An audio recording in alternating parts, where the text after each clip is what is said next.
there's actually a direct correlation between loneliness and the amount of time that we spend in front of a screen.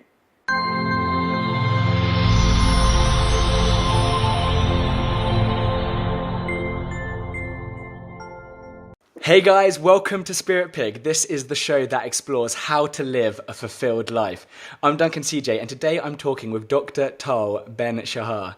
Tal is an author, a serial entrepreneur, and lecturer who taught two of the largest and most popular classes in Harvard's university history, positive psychology and the psychology of leadership.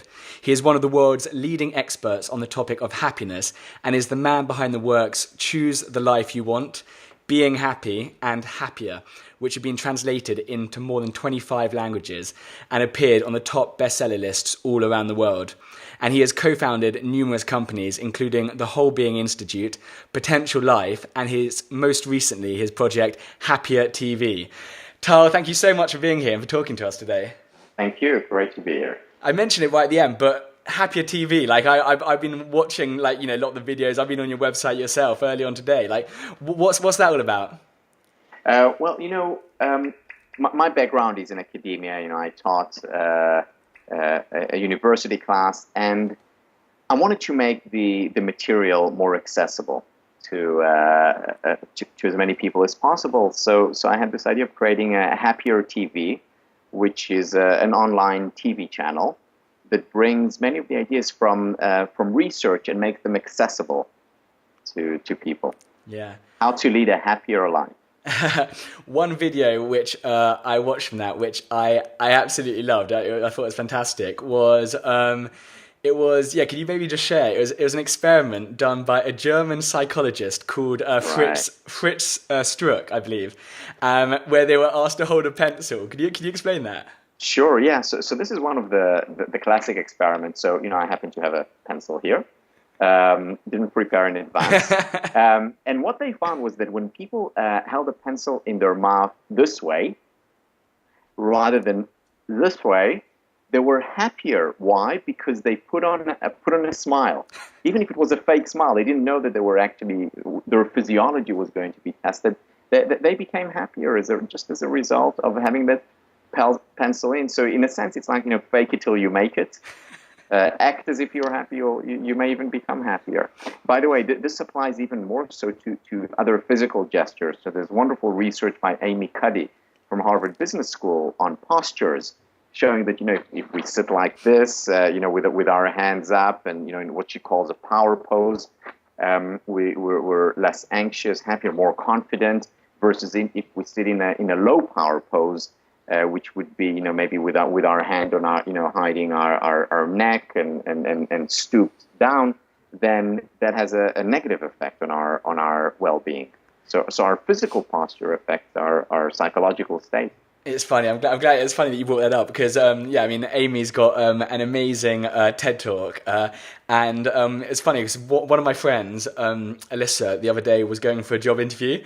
And I just recently watched Amy's TED Talk. And I said, right, I gave her a little pep talk. I was like, right, your physical psychology is linked with how you feel and stuff. So I said, before you walk into the room, go and do the Superwoman, the Wonder Woman pose, stand tall and, be confident, push your chest out.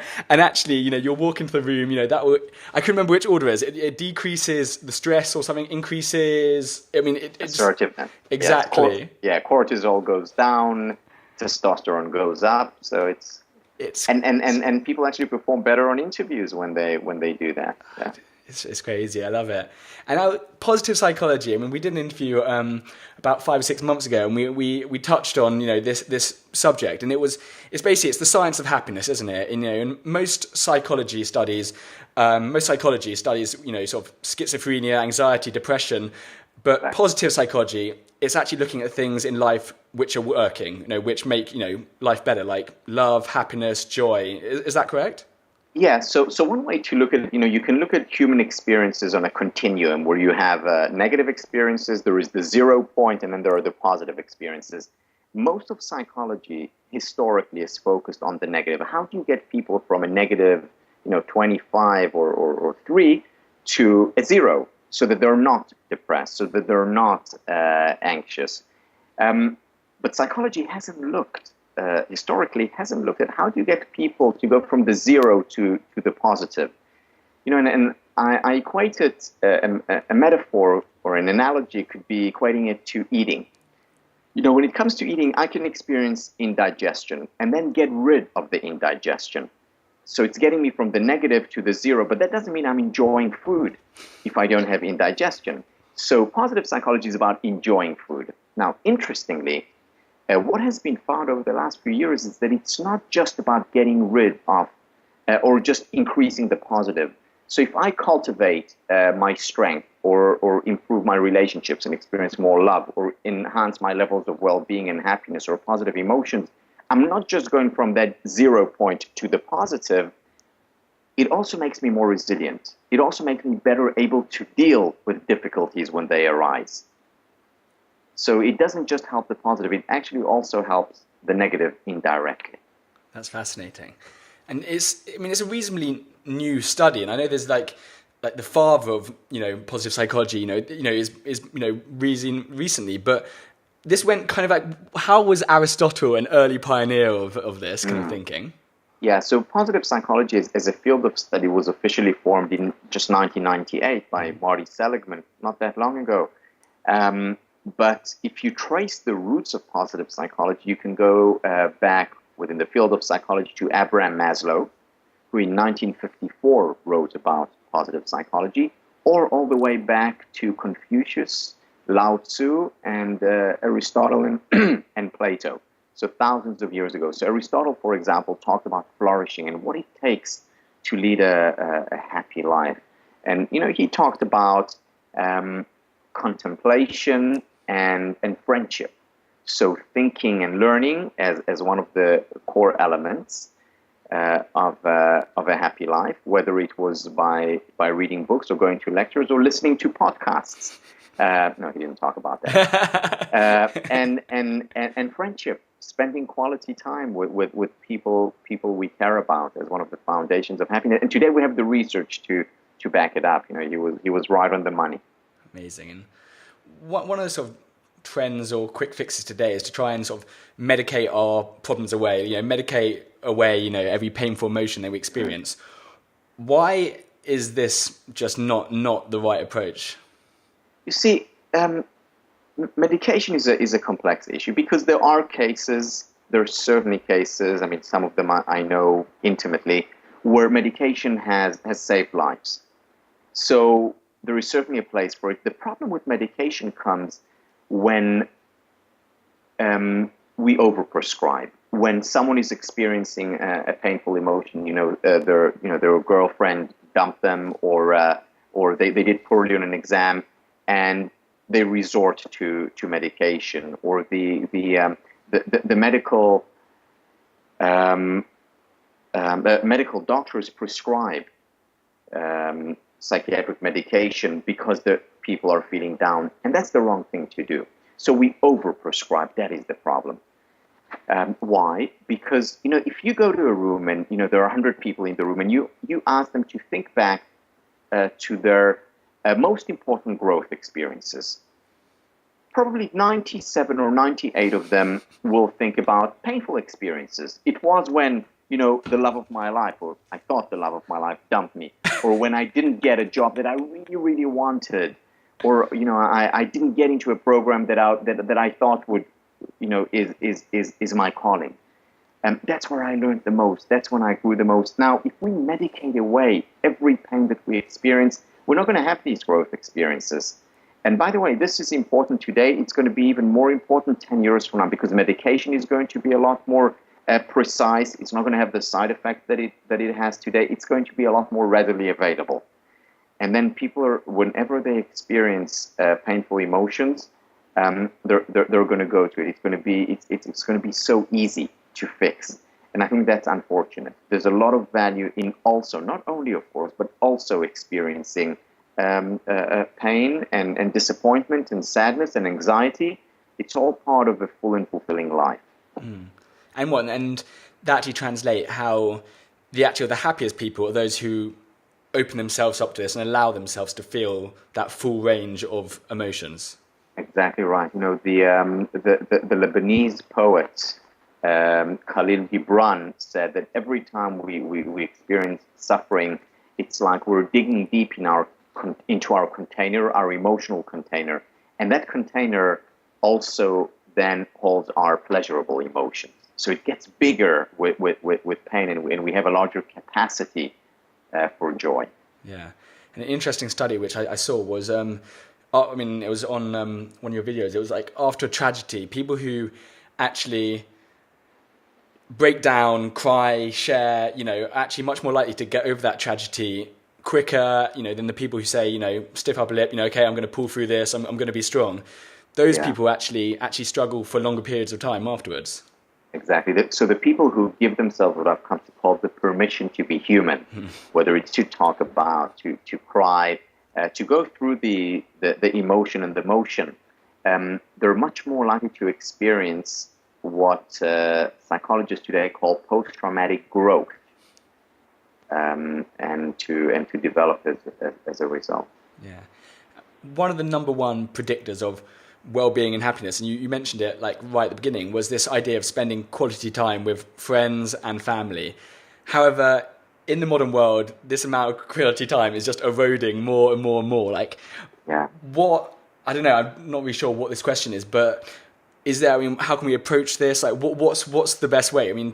Recognizing this, is that half the battle, to actually realize, at least we know we've got to put the steps in place to do something about it, or? Yeah, it's both recognizing it and putting the steps in place, because it's not enough to know. We need to actually do and act on it. Now, this is a huge issue, and it's a huge issue in today's culture, because we spend less face-to-face time with people, and FB time has taken over BF time, which is unfortunate. And again, I'm not against Facebook. I think it's wonderful. I just recently was contacted by a person I haven't seen for 33 years. It was my best friend when I was 11 years old. So Facebook is wonderful in that way, but not if it comes in the way of actual meetings, of actually getting together, playing together in the sandbox. For two reasons. The first reason is because 1,000 friends on Facebook are no substitute for that one BFF, and second, in terms of happiness levels, there's actually a direct correlation between loneliness and the amount of time that we spend in front of a screen. So some screen is great, but too much screen, not great at all. We need that, to be together, and to go to for meals together. And by the way, when we go for meals together, not to be texting all the time during those meals, to really be together, to switch off, to disconnect, so that we can connect. So that's one thing. The second thing where it really hurts us, and potentially will hurt society in the long term, is that levels of empathy are lower as a result of less face-to-face interactions. We develop empathy not when we talk back on the computers. We develop empathy when we play together, when we fight together, when we're in the same room together. That's what we call time affluence, is it? When that's sort of really good quality time. Yeah. So Tim Kasser talks about makes the distinction between material affluence and time affluence. Material affluence is, actually not a very good predictor of happiness, not a predictor at all of happiness. And I'm not talking about, people living in poverty. Of course, additional money for them would make them happier because they'd have food on the table and the basic needs met. But additional money doesn't make a difference. But time affluence, and that is the feeling that we have time to spend with people we care about, to play is another key component of happiness. When we're not constantly chasing our own tails and feeling overwhelmed, time affluence is a key determinant of happiness. Yeah. And why do we, especially, we were talking about how the modern world, but as we're getting, with email and stuff like that, people are expecting, quicker responses, and there's just more and more and more stuff happening. Why do we, especially now, but anyway, need to simplify and actually focus on doing less stuff rather than more? Yeah, because our brains are still the same brains that we had 5,000 years ago. They haven't changed much, and it's unhealthy for them to be constantly exposed to distractions. There's some lovely work done by Leslie Perlow from Harvard Business School, and she writes about it in her book called "Sleeping with Your Smartphone," where she talks about the fact that she talks specifically in the workplace, but it applies in other realms as well, where we just have too many distractions, and as a result of that, we're not performing at our best, so performance at work goes down, and that certainly applies in school, and it certainly applies in social relationships. And second, we're far less happy as a result. So she talks about, setting even an hour or two a day when we put that phone aside, or when we disconnect from emails and just focus on one thing. And that one thing can be a meeting with a colleague, or a dinner with a friend, or it can be, just watching a movie and just doing that. That focused time, not all day, every day, but just some of the day, to have what I've come to call islands of sanity throughout the day. I think that's so important to have. Yeah, we're having, especially being in offices all day long and just, being behind the computer, I think, what was it, our ancestors used to walk up to sort of 8 hours, or 8 hours, or no, not 8 hours, 8 miles a day or something like that. We live a very sedentary lifestyle. What's the correlation between movement, exercise, and active lifestyle and happiness? Because this is having a negative effect, isn't it? This very sedentary existence. Yeah, this is something that really I cannot overemphasize. I'm not exaggerating when I say that every single day I get something in email from an ex-student or from an academic journal or from popular press about a new study done in the area of health and exercise, both physical health and mental health. That regular physical exercise has the exact same effect on our psychological well-being as our most powerful psychiatric medication. It releases the exact same chemicals. It's serotonin, it's dopamine, it's norepinephrine, the feel-good chemicals in the brain. And not only that, it has the same effect without negative side effects. On the contrary, with positive side effects. It actually makes us smarter. So being physically active, we concentrate better. We're more creative. Our brain is actually able to make better connections. The neural networks are more flexible as a result of it. There are many benefits to physical exercise. It reduces levels of anxiety, increases happiness. It makes us, live longer and live better. I cannot overemphasize it. So if you're listening to this or watching this, as soon as this is over, go exercise. I love this, because when you hear a lot of these things and these studies, it all kind of seems a bit sort of self-explanatory. But then when you've now got the science and the data, rather than it just being like, oh, it seems obvious. Now, because you've got the science and the data actually backing up, which kind of just feels natural. I love it. It's got that extra sort of emphasis, okay, we've got no excuses now. Yeah, no excuses. What was the advice that you received from your philosophy teacher after graduating from college?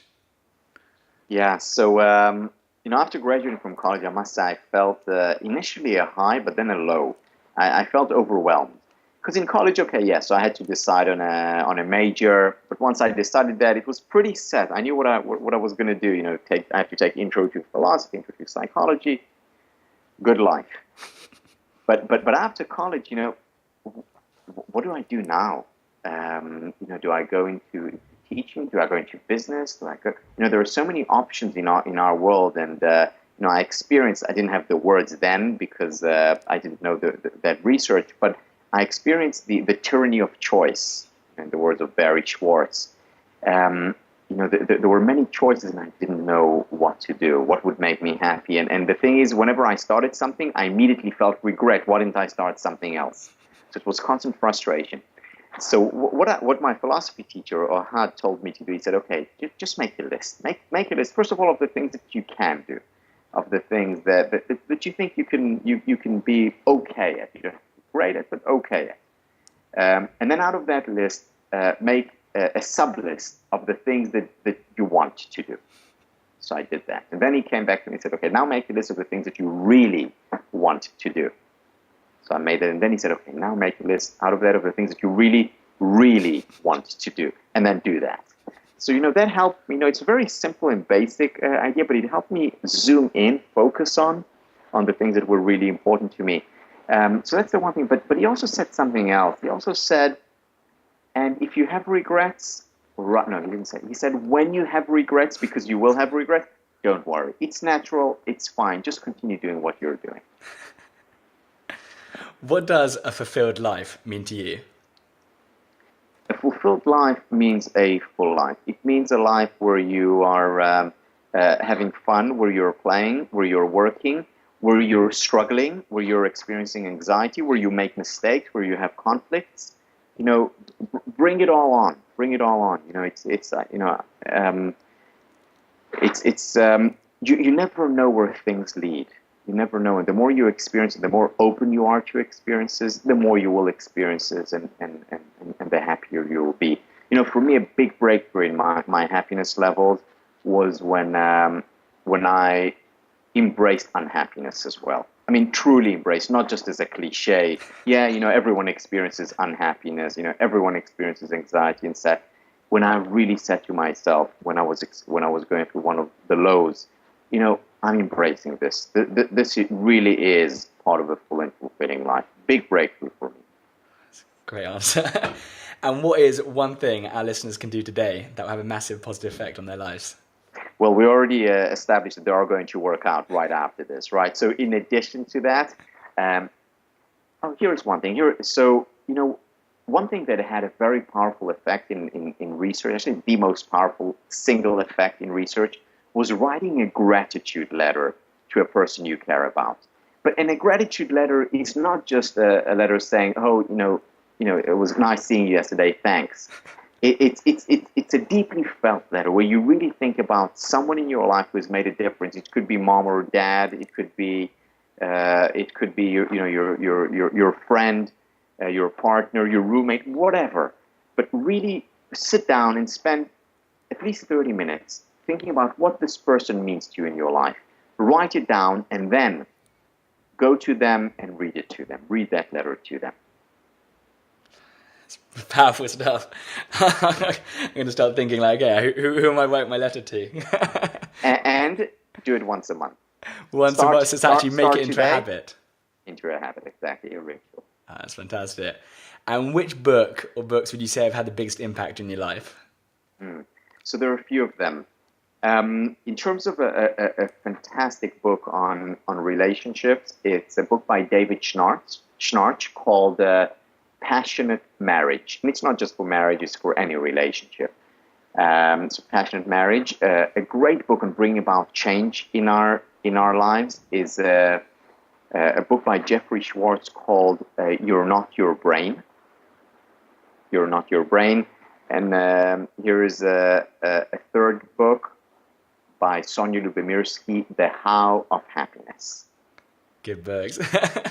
Last but not least, how can people find out more about you, more about Happier TV? Where can we send them? Yeah, so go check out my website, talbenshahar.com.